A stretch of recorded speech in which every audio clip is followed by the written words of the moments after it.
दोस्तों, क्या आपको पता है कि बिना सीमेंट के ताजमहल कैसे बनाया गया? जबकि आज तक तो बड्ढी बड्ढी बिल्डिंग और पुल वगैरह सीमेंट से ही बनते हैं और सौ सौ सालों तक खड्डे रहते हैं, लेकिन ताजमहल तो बिना सीमेंट के बनाया गया है।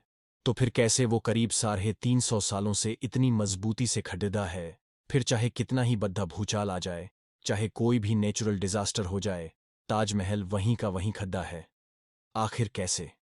और क्या आपको पता है कि कुछ समय ताजमहल कितने रुपयों में बनाया गया होगा? क्यों ताजमहल को यमुना नदी के किनारे बनाया गया? और साथ ही में आप ये भी जानोगे कि क्यों ताजमहल में आज तक लाइट्स नहीं लगाई गई। बस वीडियो के लास्ट तक हमारे साथ बने रहिए और नए यूजर इस चैनल को सब्सक्राइब जरूर कर लेना।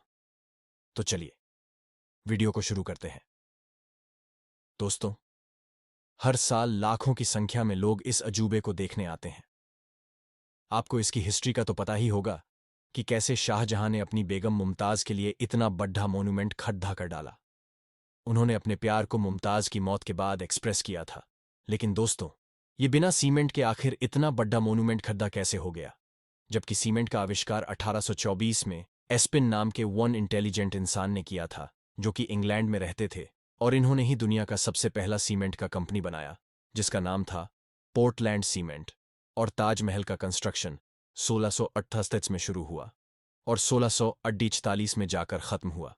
लेकिन बिना सीमेंट के ही ये खड्डा हो चुका था, जिसे आज तक एक भी खरोच नहीं आई। दरअसल सीमेंट के इन्वेंशन से पहले आर्किटेक्ट वन खास तरह के पेस्ट का इस्तेमाल करते थे, जिसमें बहुत अजीब अजीब चीजें होती थीं। और अगर ताजमहल के कंस्ट्रक्शन की बात करें तो इसमें बहुत सारे सेमी प्रीशियस स्टोन जैसे कि अकीक, येमेनाइट, फिरोजा, लजवाड़, मूंगा, सोला, मैनी, लहसनिया, तमरा, ये सब पत्थर यूज होते थे, जो कि बहुत ही रेयर स्टोन्स थे। और ये उस समय रशिया, राजस्थान, बेकिस्तान, ईरान, इजराइल, इन सब तरह के दुनिया भर के अलग अलग देशों से मंगाए गए थे। इसमें कुछ अल्ट्रा रेयर स्टोन्स भी यूज हुए थे, जैसे कि तिलाई, पाए, जहर, अजूबा, नकोड़, जो कि इतने रेयर है कि पता नहीं जहां ने इन्हें कैसे अरेंज किया होगा। लेकिन जो भी उन्होंने किया वो तो वन काबिलियत तारीफ है। और तो और जो सीक्रेट पेस्ट ताजमहल को बनाने में इस्तेमाल होता था, उसमें गुड़, बतासा, बेलगरी का पानी जैसी और भी बहुत सारी चीजों को डालकर पेस्ट बनाया जाता था।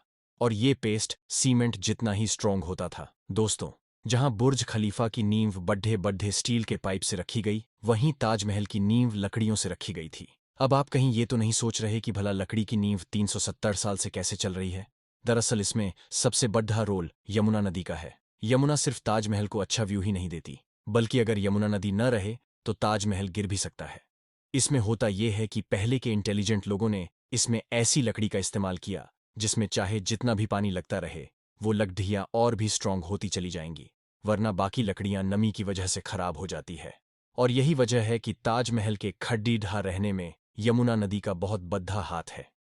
और अगर यमुना नदी सूख गई तो ताजमहल भी उसके बिना खद्दा नहीं रह पाएगा। अब दोस्तों, आपने देखा होगा कि ताजमहल के आसपास के चारों मीनार एक दूसरे से परपेंडिकुलर खड्डे ढे नहीं है, मतलब ये कि वो स्ट्रेट नहीं खड्डे हैं, और ऐसा भी जानबूझकर किया गया था।